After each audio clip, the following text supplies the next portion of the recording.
I remember we had a dog named Joe. What's your middle name? Joe. Shut up. What's your sister's middle name? Joe. Shut up. What's the dog's name? Joe. Is everyone in your family named Joe? And my grandfather's name was Joe. Can't they think of a new And name? my sister married a guy named Joe. So at the wedding, married Joe. So anyway, this damn dog Joe, I had to clean out his poop, and I hated that dog, and I wanted to get rid of it. My father wouldn't let me because You never got rid of a dog. No, Your family never just said, "Dog is going on vacation." I don't think so. You never did? My mom, because my dad loved, basset hounds. But she hated them. And so my dad would always bring home, a basset hound or beagle type dog. Right. And she would hate that dog. She'd end up, taking care of it, and we wouldn't, take care of it anymore. That's what my dad said. Time for the dog to go on vacation. So we'd put the dog in the car, and we'd drive out in the middle of nowhere. You let it no, go. that's terrible. We drive by some farmhouse, and she said, well, the dog will just run up to that farmhouse and he'll live out here with all this land and cows and chickens. And we're like, well, I guess that'd be better off than our house. Well, that's what they told you, but for the dog, emotionally, it was abandoned. It loved you guys. Kick out the door, Mom sped off. Is he following his kids? Go faster, Mom, go faster. no. He's running after the car, Mom. Go faster. My God. Okay, as long as you've opened the can of dumping dog worms. But it was a cat. And dump the kitty. we were living in Kansas City, and this freaking cat was the biggest ass you ever met. This is the one you threw in the hot tub? Yes, this cat named Dick. We had a cat named Dick, and it was evil, and it peed everywhere. And one day Really? Cats don't do that. it peed everywhere. Maybe it sprayed. It was spraying its territory. It was stinky. Yeah. So the last day we were moving to San Diego, right? The last day, and the truck is coming. And so you know what I did? Here, kitty. Here, kitty. Oh, guess the cat's not here. And we left. Oh, my God. You moved. We moved. You actually moved houses. We moved Left away the cat there. from Dick. How can you live with yourself? It's okay because the next time that we talked to the landlord, he said, did you guys have a cat? We weren't allowed to. Nope, we didn't have a cat. Sure didn't. They said, well, every time we open the door, this cat runs in the house. I don't know whose it is. I have no idea. That's so funny. Acting like you never did anything wrong. All of a sudden, you're leaving a cat. Well, we went like this. Here, Dick. Here, Dick. Guess cat's not coming. We can't find him. We looked everywhere.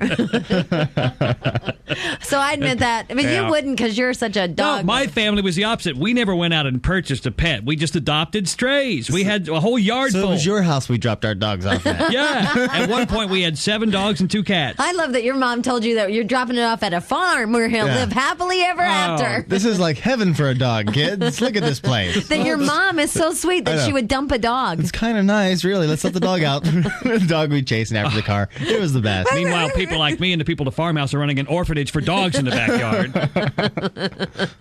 I went without good clothes because we had to buy dog food every other day. Well, a dog, a cat, a iguana, it all looks like even a hamster. You don't think that I didn't accidentally open that hamster door. Jamie, it doesn't... Remember Chubby? Yeah. Yeah. I know where Chubby is. Chubby just took a little walk outside. You let him out, You clean a stinky cage. but a hamster cannot survive in the wild. When's the last time you saw a wild hamster crossing the street?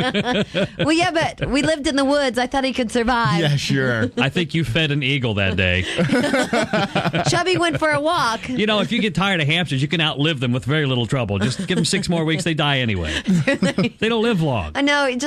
He needed some fresh air, and next thing I know, he was off the deck. I don't know You where he even put him went. in that little rolling ball and just Yeah. let it out in the road. I love that. We had actually a track with the ball. Really? Yeah, it was a racetrack for the hamster that went around in a circle. It was kind of stupid, really. Why do we assume they want to do things like that? I know. Why do we assume that makes them happy? I like whenever Chubby would go really fast right into a wall. Tunk. Okay, anyway. You're all evil. Hi, Diane. When I was 12 years old, my family had to move to California, and I had a pet gerbil at the time. Now, my little brother had told me that gerbils were illegal in California. Oh. But I didn't believe him because he's my little brother. What does he know? Right. Right? So we're driving out there. I got the gerbil next to me in her cage on the seat. And we get to the California border, the fruit check patrol and all that. Got any fruit? Fruit check. No? Okay, Yeah. bye. Yeah, and they come out and they say, do you have any fruit? Now, but Any... does juicy fruit count? Jamie, just let her tell her story. So what happened? So the guy comes over to the car and says, do you have any fruit or livestock or whatever? And my dad says, well, we have my daughter's gerbil. And the guy says, well, sir, can I talk to you for a minute? Oh. So he gets my dad out of the car. Little Diane's I know. gerbil. He came back, and they took the gerbil away from me at the border. Really? They confiscated your gerbil? Yes. Oh, how sad. I just wanted to punch my little brother for being right. Did you ever get the gerbil, like, in the mail? Out of quarantine? No, they took it. My dad wouldn't let him take it away in front of me, so they took the cage into the little building there. Yeah. And then, I think to make me feel better, my dad said the gerbil bit the guy. So. Oh, yeah. So there's a little concentration camp with gerbils running around that checkpoint? What do they do with them? Well, they're producing electricity. Yeah. That's how the powers run out here in California. It's nothing but gerbil treadmills. Our little state secret.